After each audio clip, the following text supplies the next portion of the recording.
已经有64年历史的台北市定古迹台北清真寺，正在进行修复。今日第一期工程完工，对穆斯林教亲表示，这清真寺是因的精神支持，看到清真寺翻新，因是真感动的。蔡台北市长郭文哲伫大电视侧工程状况，台北清真寺伫台北市文化局甲文化部的补助之下，垂直完成第一期的修复工程。本来我们踩在这个地毯上会有震动，现在都没有了。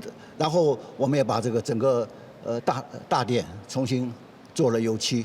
已经64档的台北清真寺第一届大翻修，这边主要是针对外观修复，包括清理过外壁、前后围塔，也有将清真寺上大的特色。大殿圆圆的厝尾顶重新搭配。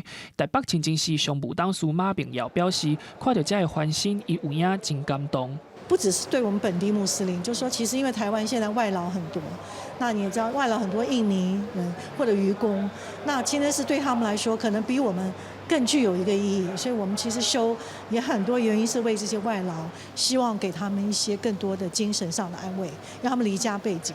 第二期工程的继续修复室内部分，按算伫明年5月完工。台北清真寺表示，虽然修复工程正在进行，不过因会继续办讲座甲活动，让更较侪人明白穆斯林文化。记者林思华、谢桂林台北报道。